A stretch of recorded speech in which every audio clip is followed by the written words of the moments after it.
가끔 요즘에 나 혼자 산다에도 많이 나오는 그 여배우. 기다려봐. 분명히 이름을 알았었는데 또 까먹었네. 그 여배우 이름이 뭐였지?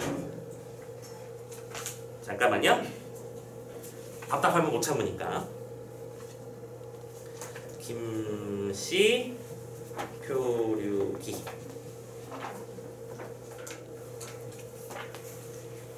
자, 그리고 정려원이래요. 그렇답니다. 들어본 적들이 있나요?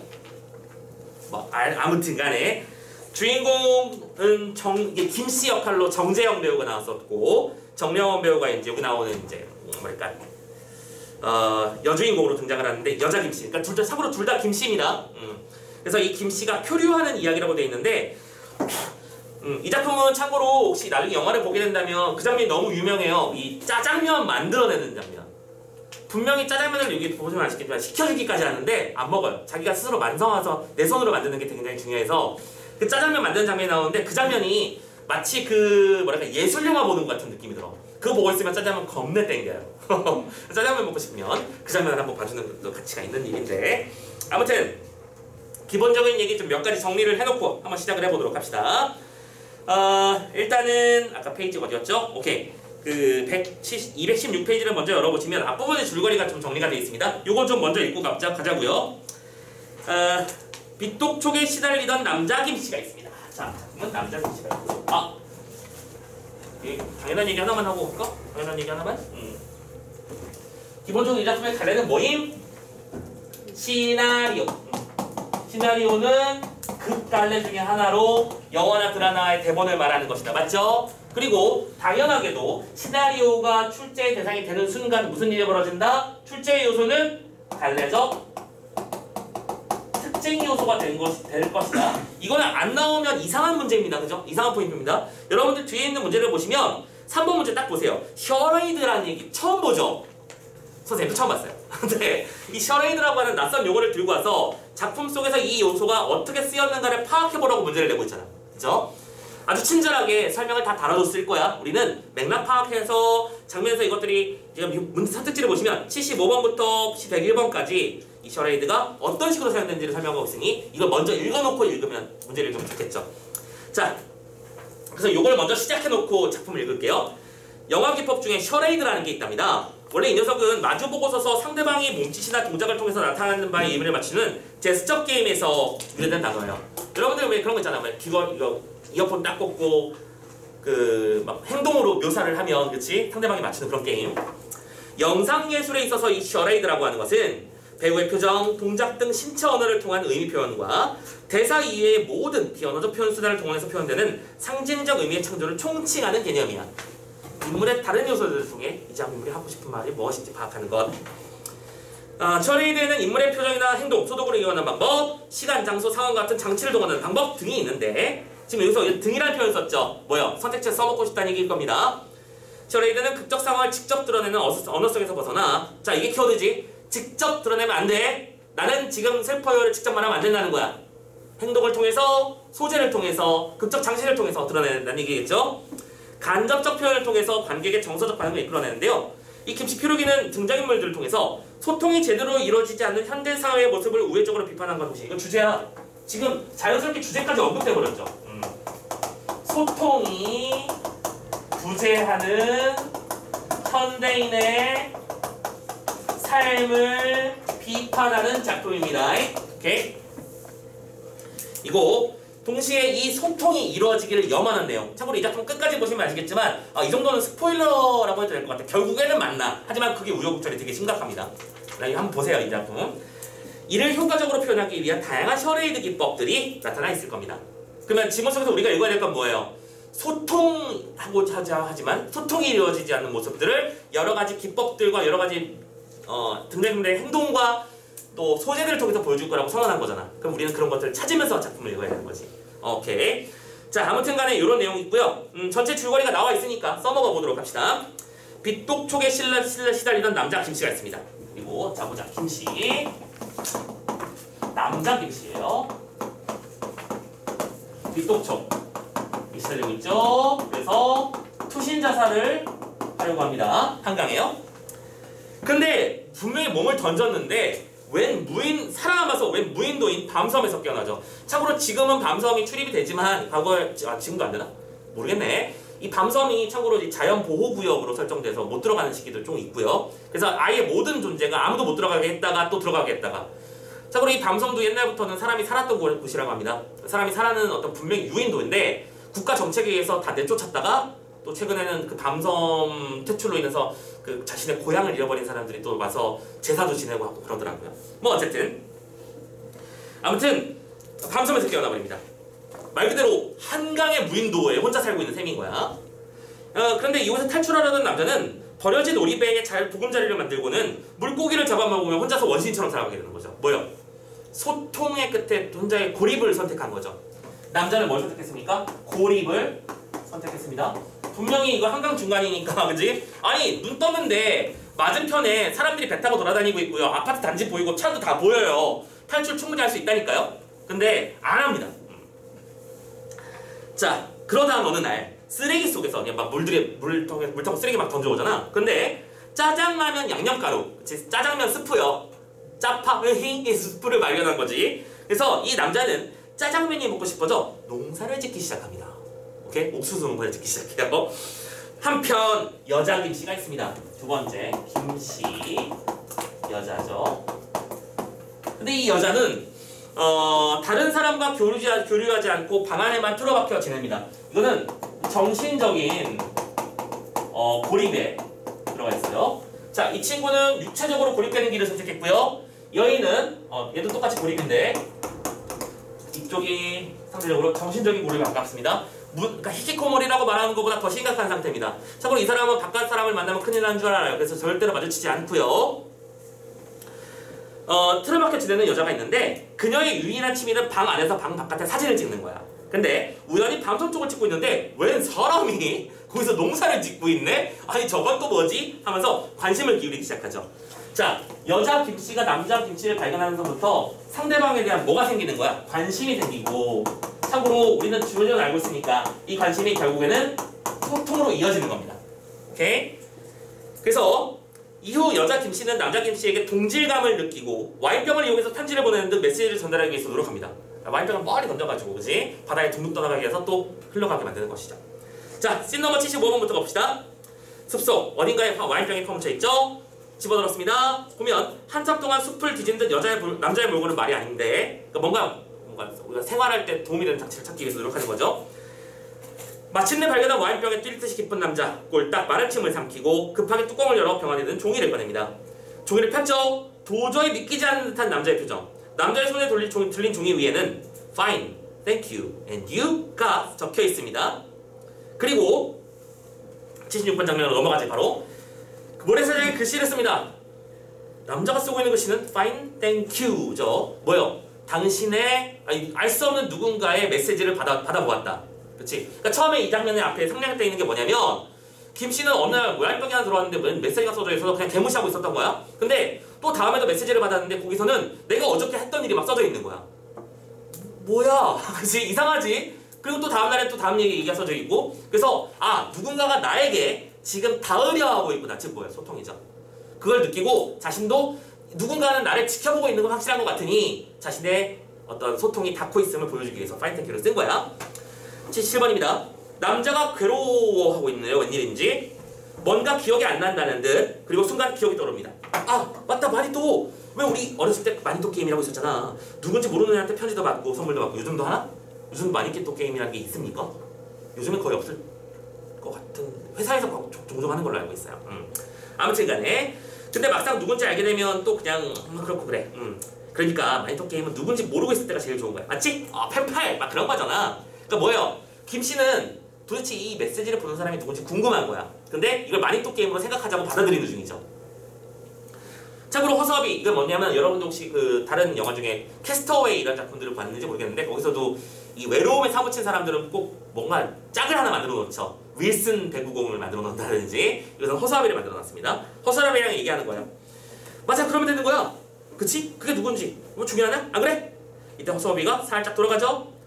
외면 같은 모습이 보이는 겁니다. 쓱 머리를 돌린 것처럼 보이죠.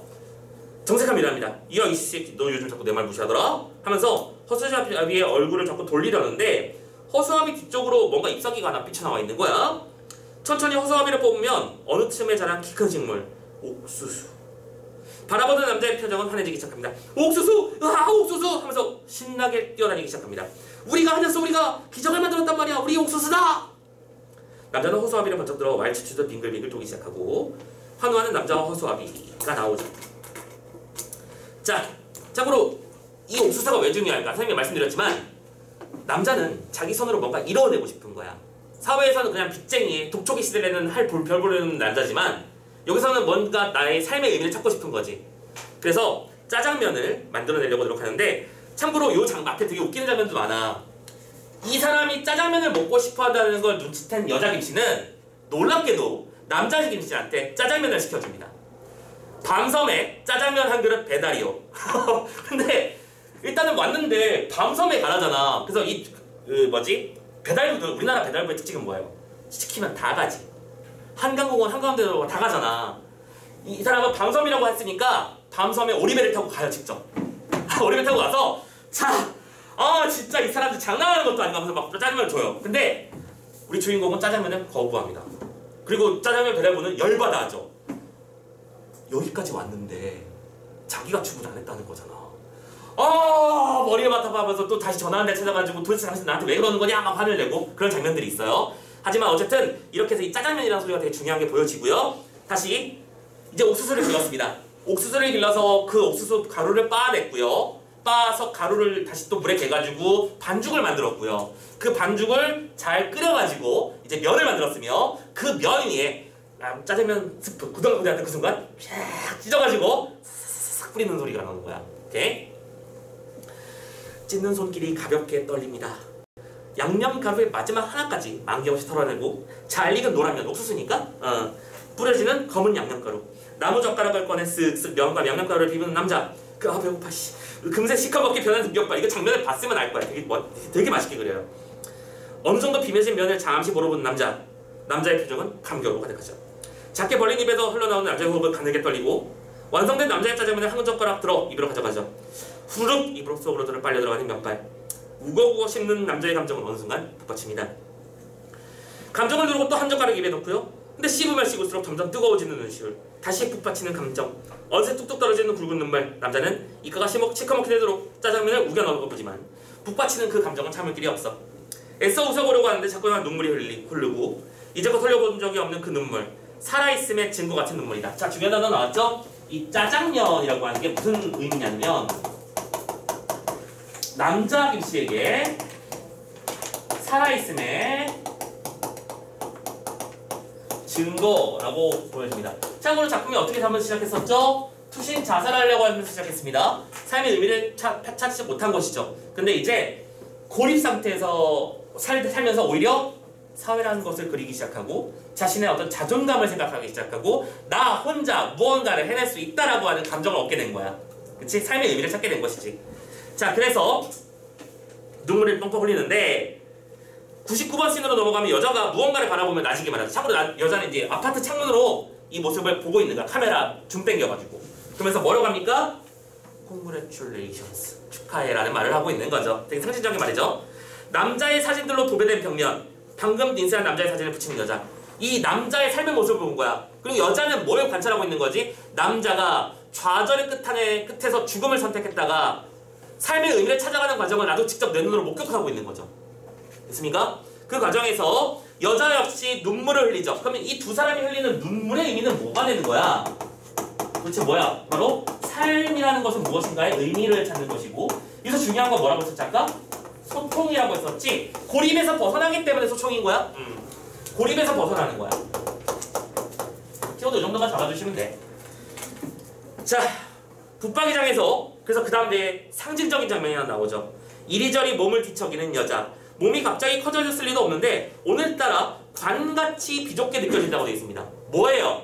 여자도 고립에서 벗어날 준비가 되었음을 상징하는 장면이지. 그치? 자, 그럼 이 여자는 그러니까 다른 사람과 함께 있는 그런 느낌을 참을 수 없는 사람이기 때문에 항상 좁은 장소에 들어가서 잠을 자는 버릇이 있었는데 이제 거기를 어떻게 느끼는 거야? 뭔가 좁다, 잘못되었다고 느끼는 거죠.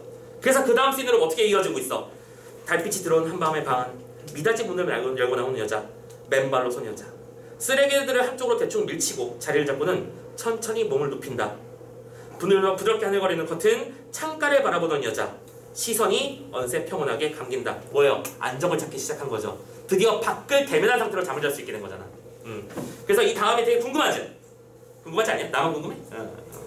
봐요. 재밌어요. 충분히 재밌는 작품이니까. 자, 아무튼 참고로 그래서 이 다음에 이 콩그레츄레이션도 메시지를 써서 와인병으로 던져서 넘겨서 받아보게 되면서 또 다음 장면이 이어집니다. 자, 아무튼 간에 결국에는 이 남자 김씨와 여자 김씨는 짜장면이라고 하는 중심 소재를 통해서 삶의 의미를 찾게 되고 인간의 어떤 삶의 소통이라는 것의 의미를 찾게 되면서 작품이 마무리된다라고 정리하시면 되겠고요. 자, 여기까지. 작품 솔직히 많이 어렵진 않습니다. 그렇죠? 우리가 앞에서 봤던 다른 작품들에 비하면 뭐 자연스럽게 읽어낼 수 있을 거라고 생각하면서 문제를 봤더니 문제에서 좀 아까 3번 문제 우리가 잠깐 봤었잖아요. 그렇지? 3번 문제만 좀 해결하고 넘어가도록 합시다. 봐봐. 먼저 75번 씬에서는 뭘 사용했냐?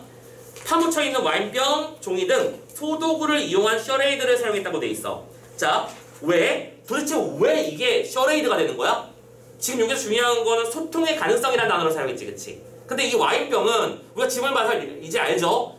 남자와 여자가 소통하는 도구가 바로 와인병에 담겨있는 메시지였습니다. 됐나? 그렇기 때문에 이걸 소통의 도구라는 단어로 사용할 수 있는 것이겠죠. 소재를 통해서 셔레이드를 사용한 것, 오케이. 2번 갑니다. 씬 넘버 77은 세상과의 단절을 극복하고 예전처럼 타인과 소통하려는 노력을 드러내기 위해 기쁨의 겨울 허수아비를 너무 쉽지, 그치? 아직 이건 짜장면 먹기 전입니다, 그죠? 그러니까 고립을 선택하면서 혼자 살아남으려고 용쓰는 장면 중에 하나일 뿐이지 이것이 소통하는 노력을 드러내기 위해서라는 말이 연결되면 안 되겠죠. 정답은 2번입니다. 됐죠? 3번 씬 넘버 99번은 남자에 대한 동질감을 바탕으로 남자의 성공에 기뻐하는 여자의 심리를 드러내기 위해서 무언가를 바라보며 짓는 여자의 미소 같은 표정을 이용한 셔레이드를 사용했구나. 그쵸? 왜 미소 지었어? 남자의 기뻐 날뛰는 모습을 보면서 미소 지은 거니까요. 그죠? 4번 100번과 101번은 여자의 공간을 방 안으로만 한정해서 장소를 이용한 셔레이드 한 거 맞죠? 아무 문제 없지? 5번 101번은 교류를 통해 위로받으며 마음의 평온을 얻게 된 여자의 심리를 드러내면서 이 행동을 이용한 셔레이드를 보여주고 있구나. 어렵지 않게 해결됐을 겁니다. 아무튼 이것만 잘 기억하자고. 이렇게 낯선 어떤 용어가 나올 수도 있고요. 낯선 무대라는 건 좀 그런가?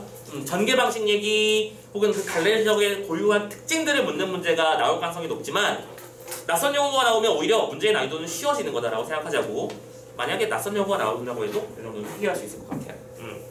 자, 오케이. 여기까지 해서 작품 7번 봤고요. 이제 그 스킬의 마지막 작품까지 보고 마무리합니다. 한 번에 갑시다.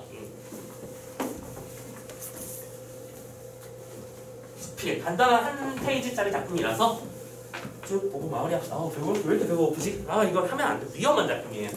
짜장면 생각나서. 요즘에는 이렇게 짜장면 많이 먹냐 근데? 요즘에는 배달 음식을 많이 먹어서 그지?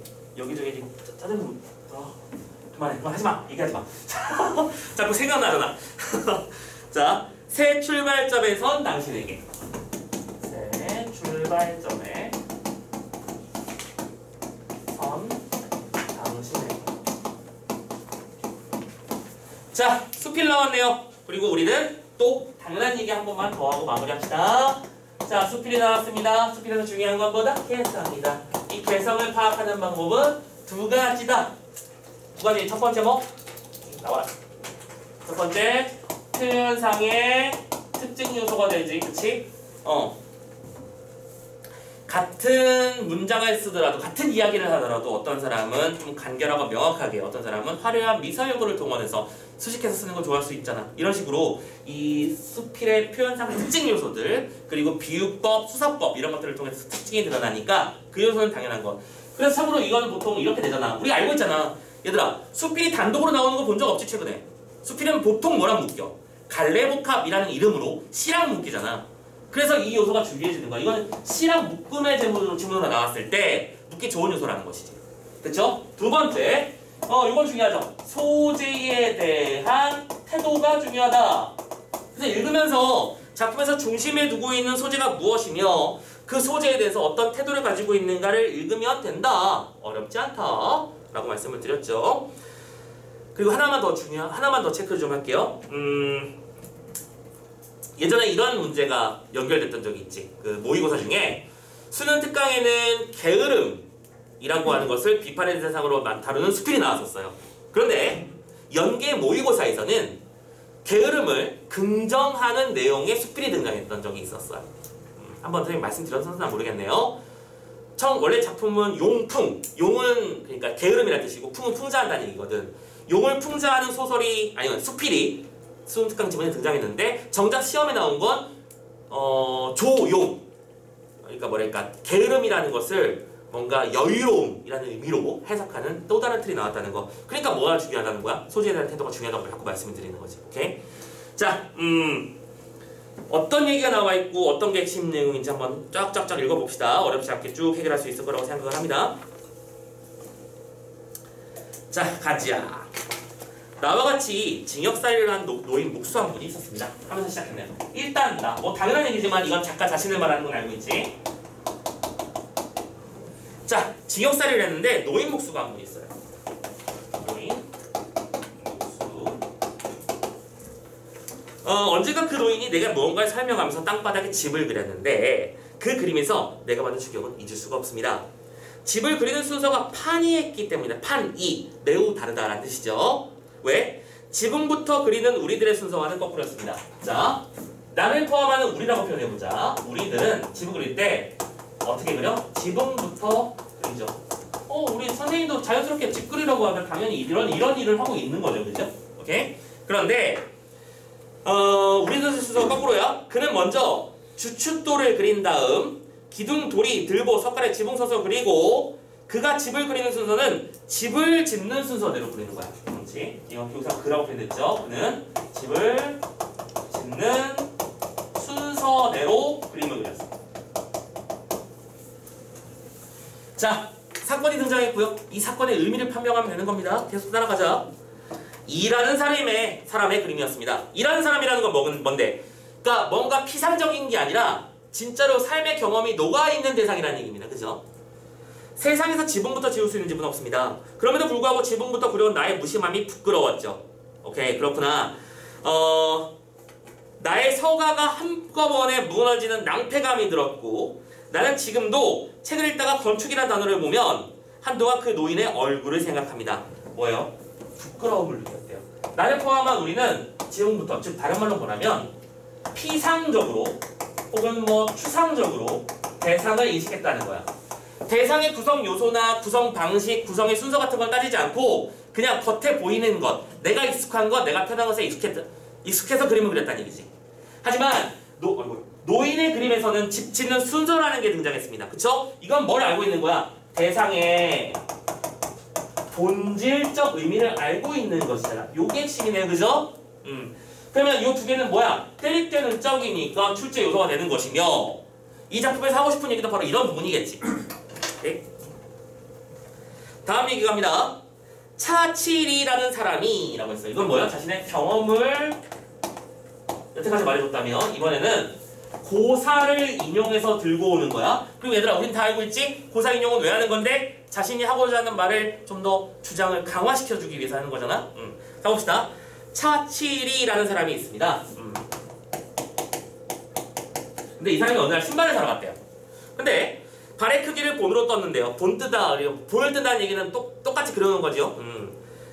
이를테면 종이 위에 발을 올려놓고 발의 윤곽을 그리는 겁니다. 한자로 보면 보통 그걸 그러니까 탁본 뜬다라고 하죠. 탁을 이렇게 말하는데 그러나 막상 장에 갈 때 그가 이걸 깜빡 잊고 그냥 가버린 거야. 신발 가게 앞에 왔지. 탁 놓고 왔네? 하면서 탁을 가지러 집으로 되돌아갔습니다. 그리고 제법 먼 길을 되돌아가서 탁을 가지고 다시 장에 도착할 때는 이미 장이 파고 남겼죠. 얘 좀 이상하지 않니? 그렇지? 아니 신발 가게 앞까지 바로 도착했다가 탁을 놓고 왔다면서 다시 집으로 가버린 거야. 그러면 사람들이 말을 하죠. 탁을 가지러 집까지 왜 가요? 당신의 발로 신어보면 될 것이 아니요. 그렇지? 자, 뭐라고 했어요? 차칠이 대 다른 사람들이야.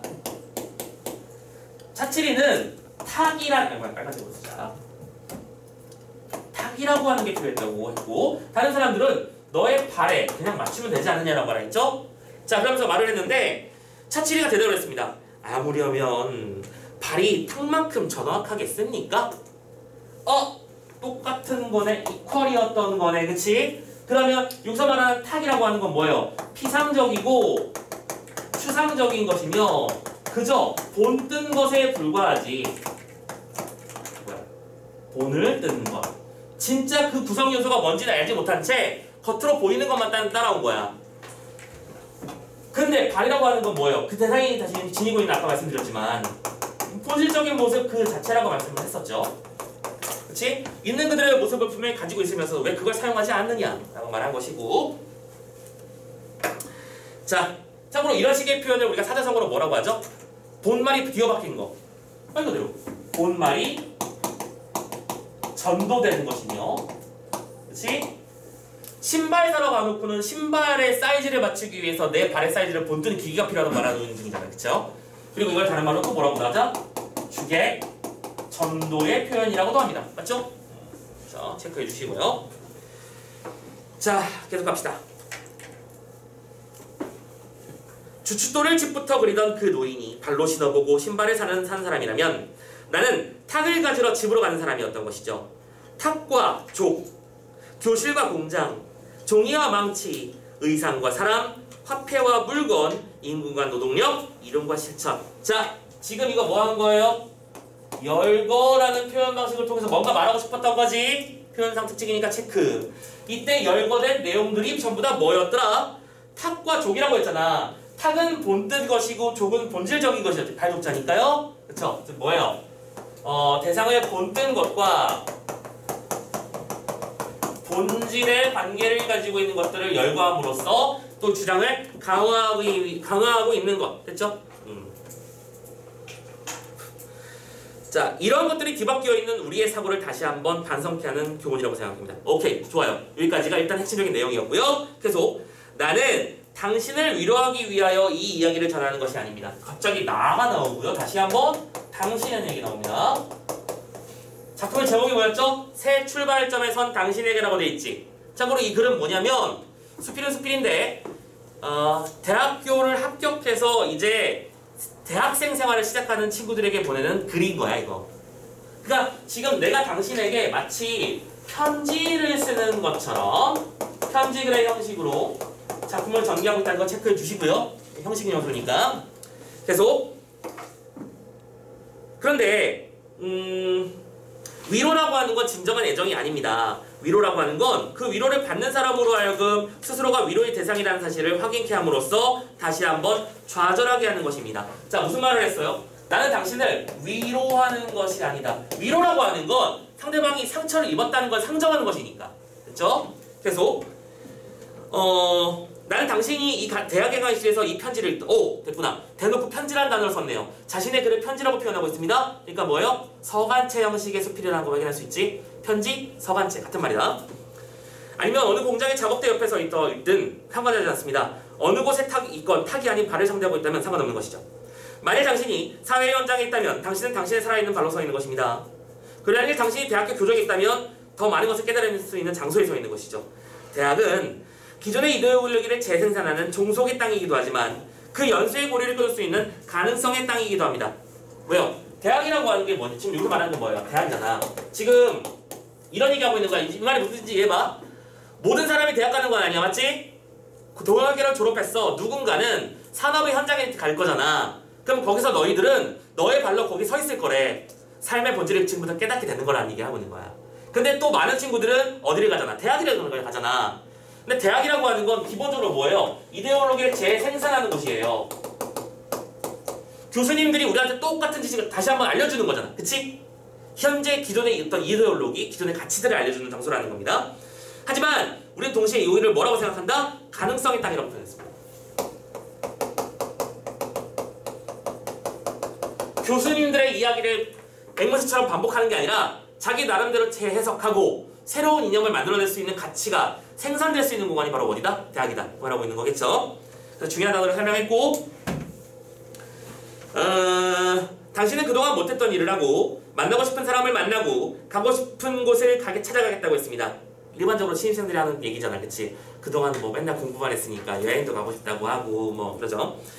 당신은 그동안 못했던 대학이 안겨줄 자유와 낭만에 대한 당신의 꿈을 모르진 않습니다. 지금까지 얽매여 있었던 당신 삶의 질곡이 뭐예요? 그러니까 속박의 상태를 질곡이라고 표현합니다. 속박의 상태를 모르진 않습니다. 열심히 공부만 했을 테니까요. 당신은 지금 그러한 꿈이 사라졌다고 실망하고 있지는 않은가 모르겠는데 그러나 자유란 낭만은 그런 게 아니라는 거야. 단순히 공부하지 않고 노는 게 자유는 아니라는 거죠. 자유와 낭만은 곧 관계의 건설 공간이라는 표현을 나는 좋아합니다. 관계의 건설 공간. 중요한 말이겠죠. 그러니까 자유, 이게 지금 누가 생각하는, 이 작품의 글쓴이가 생각하는 자유라는 것 그리고 낭만이라는 것이지. 나는 그 말을 좋아하는데요. 우리들이 맺는 인간관계의 넓이가 곧 우리들이 누릴 수 있는 자유와 낭만의 크기가 되는 것이죠. 오케이? 대학이라는 공간에 왔어. 그러면 너희들은 다양한 가치관계에 놓일 거야. 교수님과의 관계든 자기가 생성한 뭐 동아리 친구들과의 관계든 여러 가지 관계에 놓일 수 있지. 자기 자유에 의해서요. 됐죠? 심지어 수업도 필수 아니면 나머지는 선택하는 거잖아. 이게 무슨 말인지? 그러니까 그런 것들이 바로 자유와 낭만이며 그런 것들이 곧 관계의 건설 공간이 바로 대학인 것이다 라고 설명하고 있는 거죠. 그러기에 그것은 우리들의 일상에 내장되어 있는 안이한 연루를 결별하고, 말 어렵게 쓴다. 안이한 연루라고 하는 건, 연루가 뭐야? 무슨 사건에 연루되다라는 말 들어본 적 있지? 연결된다, 관계한다는 뜻입니다. 관계를 결별하고 사회와 역사와 미래를 보듬는 너른 품을 키우는 공간이어야 합니다. 오케이? 술 마실 자유가 있지 않나요? 하면서 술 마시려고 노력하는 게 아니라 새로운 관계를 건설하려고 하는 노력, 그게 바로 자유가 있는 공간이 바로 대학이다. 그리하여 당신이 그동안 만들지 않고도 공부할 수 있게 해준 수많은 사람들의 얼굴을 만나는 연대의 장소죠. 우리 사회를 지탱하고 있는 발의 임자를 깨닫게 하는 그런 교실이 바로 대학이다. 그쵸? 만약 당신이 대학이 아닌 다른 현장이 있었다면 더 쉽게 그들의 얼굴을 만날 수 있습니다. 당신이 바로 그 사람이 돼버리는 것이기 때문이죠. 그러니까 꼭 대학에 가는데 성공하지 못했더라, 성공이라는 표현 좀 그렇구나. 대학에 갔건 아니면 사회 현장으로 바로 나섰건 간에 어쨌든 우리는 새로운 관계의 세계에 놓이게 되고 그 관계를 통해서 진정한 자유와 낭만의 의미를 우리 여러분들은 이게 알게 될 것이다. 왜냐면 고등학생까지는 뭐니까 제한되잖아. 너희들은 몇 월 며칠 아니면 무슨 요일이면 학교에 가야 되고 등교라는 걸 해야 하며 출석이라는 걸 해야 되고 수업이라는 걸 받아야 되는 거잖아. 의무 교육이잖아요. 이제 자유가 있는 거니까요. 가능한 겁니다. 자, 그렇게 해서 안이한 연루를 결별하고 뭘 읽다 말았지? 중간은 풍요한 자리입니다. 수많은 사람을 만날 수 있는 자리죠. 그보다 더 큰 자유는 없습니다. 낭만도 없고요. 언젠가 우리는 늦은 밤 어두운 골목길을 더듬다가 넓고 밝은 길로 나오며 기뻐하였습니다. 여러분들의 어떤 대입 성공 이런 것들을 말하는 거겠죠? 아무리 작은 시계천도 이윽고 강을 만나고 드디어 바다를 만나는 진리는 감사였죠. 주춧돌에서부터 집을 그리는 사람들의 경건한 믿음입니다. 당신이 비록 지금은 어둡고 좁은 골목길을 걷고 있다고 생각하더라도 나는 당신 걱정하지 않습니다. 당신의 말로 당신의 삶을 지탱하고 있는 한 넓은 길, 넓은 바다를 만나실 것이니까요. 그쵸? 그러니까 뭐예요? 그냥 내 눈앞에 닥쳐있는 삶을 피상적으로, 추상적으로 그리고 본뜬 것으로 이해하지 말고 진실을 다닌 삶을 살아라. 그러면 자연스럽게 너에게 자유와 낭만이 도래할 것이다. 그 말하고 있는 내용이었고요. 드높은 삶을 예비하는 진정한 합격자가 되리라 믿고 어디에서 우리 한번 다시 만나자 라고 말하면서 아름다운 얘기를 해놨죠. 뭐 핵심은 그거예요. 이 작품이라고 표현하면 좀 그렇지만 어쨌든 이 글 자체가 새로운 출발을 하고 있는 고등학교를 졸업하고 세상에 나아가거나 대학이라는 새로운 공간으로 나아가는 학생들을 위한 축사의 내용이라고 봤을 때 여기서 말하고자 하는 바의 핵심은 뭐였던 거야? 핵심은 뭐다? 피상적인 것 형태지 말고 본질을 찾아가 나서는 삶을 살아야 된다. 그 본질을 어디서 찾을 수 있을까? 여러분들이 살고 있는 그 장소 그 자체에서 찾을 수 있다. 산업의 현장이면 산업이라는 곳에서, 대학이라면 그 학업의 현장에서 새로운 것을 배울 수 있을 것이라는 것이죠. 자, 삶의 본질은 무엇인가 찾는 글이었고요. 뒤쪽에 봐봐, 이 문제 구조를 보면 이렇게 돼 있잖아. 1번 문제를 보면 상황을 가정했다, 고사를 활용했다, 뭐 이런 식의 독자를 설정했다는 식의 같은 표현상 특징을 묻는 문제가 분명히 등장했죠. 그리고 우리는 압니다. 이 문제는 이런 수필 같은 작품들은 단독으로 나올 리가 없기에 현 소설 아니다. 운문 파트와 주로 연결되면서 표현상 특징 요소로 등장하거나 아니면 산문이랑 연결돼서 서술형 특징 문제를 묻는 형태로 바뀌겠지. 그거 알아두시고 어렵지 않아서 넘어갈게요. 그리고 참고로 3번에서 보면 결국 이거 말이에요. 마지막 줄만 한번 더 읽어볼게. 즉 이론이 실천보다 앞서는 것 또는 이론만을 중시하는 것은 문제가 있음을 말하며 족의 중요성을 부각하고 있습니다라고 말했어. 뭐예요? 족의 중요성이 뭐냐? 족이 뭔데? 발족, 본질적인 삶을 추구하는 것. 이 작품의 핵심 정서 아니야? 그렇지? 핵심을 파악하라고 문제를 내고 있는 것. 당연한 것이지. 소재에 대한 태도니까. 그렇지? 자 이렇게 해서 뭐 문제 자체는 쉽게 풀릴 거니까 여기까지 해서 마무리해드리도록 하겠습니다. 오케이 고생하셨어요. 여기까지 해서 7, 8번 세트 다 마무리 지었고 좀만 숨 좀 돌리고 나서 뒤쪽에 독서 파트 이제 한 지문 가보도록 합시다.